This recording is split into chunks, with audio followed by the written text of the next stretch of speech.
A real quick heads up, the hosts in this podcast are entirely AI. They've been supplied with details and information from us here at Marquee Selections. Enjoy the episode.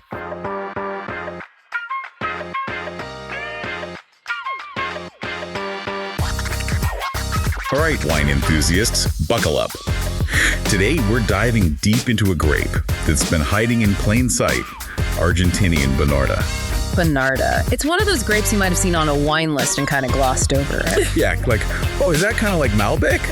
But trust me, Bonarda deserves its own moment in the spotlight. No, absolutely. The winemaker, Gustavo Caligiore. He's a winemaker in Argentina who's, well, let's just say he's passionate about Bonarda. Yeah, passionate might be an understatement. He actually said he'd rather see Mendoza, Argentina's most famous wine region, only producing Bonarda. Oh, hold on.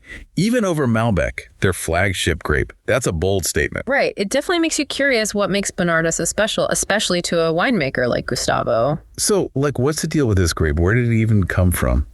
Well, for starters, Argentinian Bonarda has a bit of an identity crisis. Oh, how so? It's not actually related to the Italian Bonarda. Turns out it's a grape called Douce Noire, originally from France. Wait, so if I've had Italian Bonarda, it's a totally different experience. Totally. And get this, you might have even sipped on Bonarda without realizing it. It's used in California as a blending grape called Charbono. See, I love these little wine world connections. But in Argentina, Bonarda's the star of the show, not just a backup singer. Exactly. And it brings something different to the table compared to, say, Malbec. Think softer tannins, so it's not as mouth-drying. Okay, got it. Less pucker power. What else? Higher acidity, which gives it this lovely freshness and vibrancy. I'm already picturing this with food. Like, what kind of dishes would it be good with? Oh, tons. That bright acidity can cut through rich pasta dishes.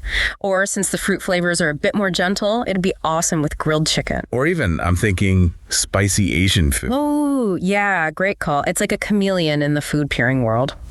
Now let's talk about Gustavo's winemaking style, because this is where things get really interesting. Yeah, he's got a very specific philosophy, almost like let the vineyard do the work and the winery's just there to not mess things up. It's a very minimalist approach, which definitely aligns with the natural wine movement. And just a reminder for our listeners, natural wine isn't some official category, right? Right, it's more of a philosophy.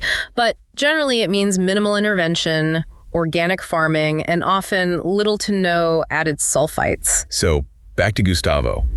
He's been all about organic viticulture since 2002, like way ahead of the curve. Absolutely. He's really focused on creating a balanced ecosystem in the vineyard.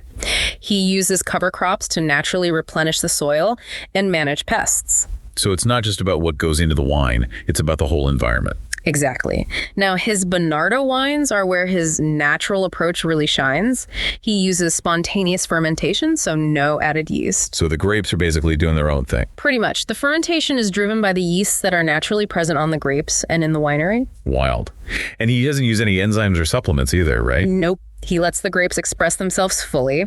And here's the kicker, no added sulfur at bottling. Wait, isn't sulfur like a pretty standard thing in winemaking? It is. It's typically used as a preservative to help stabilize the wine. So skipping it is a bold move. Definitely makes you wonder, what does that do to the wine? Well, it makes the wine more delicate, for one, more susceptible to spoilage and oxidation, but it also means you're getting the purest expression of the grape. So in Gustavo's Bonarda, you're really tasting the terroir, the vineyard, everything with zero interference. Exactly. It's a pretty incredible way to experience this often overlooked grape.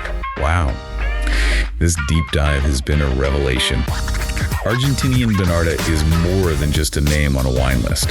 It's got a wild history, a unique flavor profile, and it's a rising star in the natural wine world. Absolutely. And it makes you think, what other hidden gems are out there waiting to be discovered?